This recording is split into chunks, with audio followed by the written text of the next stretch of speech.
बुलेटिनची सुरुवात एका मोठ्या बातमीने करतो आहोत। नागपूरमधली बातमी आहे। नागपुरामध्ये भारतीय टपाल विभागाच्या कार्यालयाच्या रोजगार मेळाव्यात 2 महिला कर्मचाऱ्यांमध्ये खुर्चीवरून जुंपली। एरवी राजकीय क्षेत्रातील व्यक्ती खुर्चीकरता भांडताना दिसतात, मात्र या कार्यक्रमात चक्क 2 महिला अधिकारी एका बसण्यावरून म्हणजे एकाच ठिकाणी बसण्यावरून तू मैं करत होत्या। याचा व्हिडिओ चांगलाच व्हायरल झालेला आहे। या दोघी जणी अगदी खेटून बसलेल्या होत्या आणि एकमेकींना बाजूला हो असं सांगत होत्या, पण कुणीच हलत नव्हतं। एक दुसरीला बाजूला हो म्हणून सांगत होती। आपण विचारूया डॉक्टर आमचे सहकारी उदय तिमांडे यांना। उदय, हा सगळा नेमका काय प्रकार आहे? तो कॅमेऱ्यात पण कैद झालाय। नक्कीच नागपूरमध्ये 2 दिवसाआधी काय ते भारतीय पोस्ट विभागाचा जो आहे तो एक कार्यक्रम होता आणि त्या कार्यक्रमामध्ये स्टेजवर बसण्यावरून जे आहे ते 2 महिला अधिकाऱ्यांमध्ये जे आहे ते तू-तू-मैं झाल्याचा हा व्हिडिओ आता व्हायरल होता। या व्हिडिओमध्ये आपण पाहतोय की दोन्ही अधिकारी समकक्ष अधिकारी आहेत। त्यातल्या एका महिला अधिकारी दुसऱ्या इतर ठिकाणी जी आहे ती बदली झाली होती, मात्र न्यायालयानं त्यांना स्टे दिला होता। मात्र हा स्टे मिळण्याच्या आधी विभागानं तिथं दुसऱ्या महिला अधिकाऱ्याची नियुक्ती केली होती। त्यामुळे त्या प्रमुख कार्यक्रमामध्ये जे आहे ते स्टेजवर कोण बसणार यावरून या दोन्ही महिलांमध्ये जो आहे तो विवाद होता आणि तो विवाद इतका टोकाला गेला की केंद्रीय मंत्री नितीन गडकरी बाजूला असताना या 2 महिला अधिकारी एका सोफ्यावर बसल्या होत्या, मात्र एकमेकींना चिमटा घेणं, धक्का देणं आणि ढकलण्याचा प्रयत्न देखील यामध्ये झाल्याचा आपण या व्हिडिओमध्ये पाहतोय। हा व्हिडिओ सुद्धा सोशल मीडियावर प्रचंड व्हायरल होतोय आणि या 2 महिला अधिकाऱ्यांनी ज्या पद्धतीने तुतुमय केले, एकमेकाला चिमटे काढले, यावरून या महिला अधिकाऱ्यांवर जी आहे ती मोठ्या प्रमाणात टीका देखील केली जात आहे। नक्की उदय, धन्यवाद माहिती दिल्याबद्दल। पुढच्या बातम्यांकडे आपण वळतोय। शक्तीपीठ महामार्ग कर्नाटकच्या हद्दीतून चंदगड मार्गे जाण्याची शक्यता आहे। कोल्हापूरच्या अगोदरची अलाइनमेंट बदलून ती चंदगड मार्गे करण्याचा निर्णय घेतला जातोय असं कळतंय। मुख्यमंत्र्यांनी अलाइनमेंट बदलणार असल्याची माहिती दिली होती। चंदगडचे आमदार शिवाजीराव पाटील यांनीही चंदगडहून शक्तीपीठ करण्यास समर्थन दिलं होतं, मात्र या मार्गालाही विरोध होण्याची शक्यता आहे। 4 नोव्हेंबरला सिंधुदुर्गमध्ये विरोधकांचा मेळावा होणार आहे। आमचे प्रतिनिधी ज्ञानेश्वर साळुखे यांच्याशी बोलूया। ज्ञानेश्वर, काय अधिक माहिती? मार्ग बदलण्यासंदर्भात चर्चा झाली होती, कारण कोल्हापुरातनं तर खूप मोठा विरोध आहे।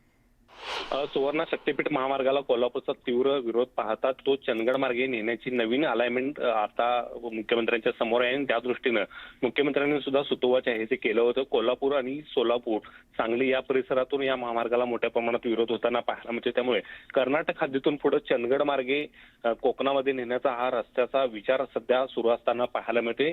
या परिसरातले चंदगडचे आमदार शिवाजीराव पाटील यांनी सुद्धा या समर्थनार्थ आहे ते मेळावा घेतला होता। मोर्चा काढून शक्तीपीठ महामार्ग आमच्याच भागातून न्या अशा पद्धतीची त्यांनी मागणी केली होती आणि ही मागणी कुठेतरी आता पूर्ण होताना पाहायला मिळते। मात्र दुसऱ्या बाजूला या अलाइनमेंटला सुद्धा आता विरोध होताना पाहायला मिळते। 4 नोव्हेंबरला सिंधुदुर्गमध्ये शक्तीपीठ विरोधी कृती समितीचा मेळावा होणार आहे। राजू शेट्टी या मेळाव्याला उपस्थित राहणार आहे आणि तिथून सुद्धा या अलाइनमेंटला जोरदारपणे विरोध करण्याचा प्रयत्न आहे तो विरोधकांचा दिसून येते। एकूणच पाहायला गेलं तर नव्या अलाइनमेंटला सुद्धा आता जोरदार विरोध होताना पाहायला मिळते। त्यामुळे शक्तीपीठ महामार्गाचं नेमकं काय होणार हे आता पाहणं महत्त्वाचं असणार आहे। बरोबर ज्ञानेश्वर, धन्यवाद माहिती दिल्याबद्दल। जसं ज्ञानेश्वर सांगतायत की कोल्हापुरातनं तर विरोध होताच, म्हणून आता नवी अलाइनमेंट समोर आली आहे मुख्यमंत्र्यांसमोर। चंदगड मार्गे हा शक्तीपीठ महामार्ग न्यायचा, पण त्यालाही विरोध आहेच।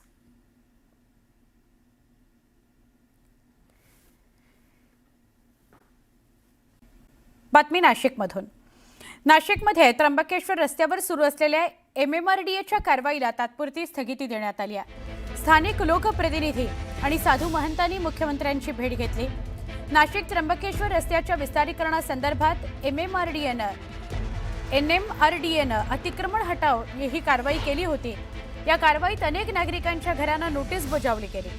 न्यूज 18 लोकमतनं देखील या भागातील नागरिकांच्या व्यथा मांडल्या होत्या। रस्त्याच्या विस्तारीकरणाला शेतकऱ्यांनी विरोध केला। विरोध नाहीये, पण अनावश्यक आणि अतिरिक्त जागा प्रशासन घेतंय त्याला विरोध आहे असं सगळ्या स्थानिकांचं म्हणणं होतं। या भेटीनंतर कारवाईला मुख्यमंत्र्यांनी तात्पुरती स्थगिती दिली आहे। आमचे प्रतिनिधी लक्ष्मण घाटोळ आपल्या सोबत आहेत। लक्ष्मण, रस्त्याच्या कामाला विरोध नाहीये, पण अतिरिक्त काही जागा प्रशासन घेतंय त्याला विरोध आहे नागरिकांचा। ही बातमी आपण दाखवली होती, काय सांगाल? मुख्यमंत्र्यांकडून काय प्रतिक्रिया?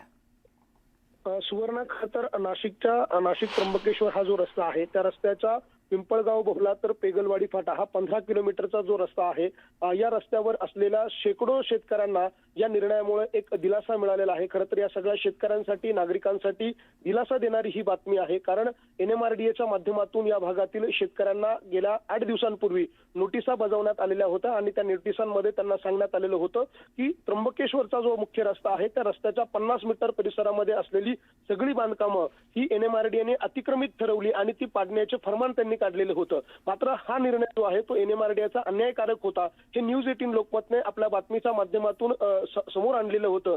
खरं तर शेतकरी आपली जागा रस्त्यासाठी द्यायला तयार आहे. विकासाला शेतकऱ्यांचा कुठलाही विरोध नव्हता. मात्र एक्सेस जागा, अतिरिक्त जागा ज्या वेळेला शेतकऱ्यांकडनं घेतली जाते त्यावेळेला मात्र ती कोणतीही मोबदला न देता ती हस्तांतरित करण्याचा प्रयत्न केला जात होता आणि याच सगळ्या शेतकऱ्यांच्या आणि त्या भागातल्या नागरिकांच्या प्रश्नांना न्यूज 18 लोकमतने वाचा फोडलेली होती आणि त्यानंतर साधू महंत असतील, स्थानिक लोकप्रतिनिधी असतील, स्थानिक नागरिक जे आहेत ते देखील रस्त्यावर उतरलेले होते आणि काल देखील मुख्यमंत्र्यांची या सगळ्यांनी भेट घेतली आणि त्यानंतर मुख्यमंत्री देवेंद्र फडणवीस यांनी या भागातील शेतकऱ्यांना, नागरिकांना एक मोठा दिलासा दिलेला आहे. नक्की. धन्यवाद लक्ष्मण, आपण माहिती दिली त्याबद्दल.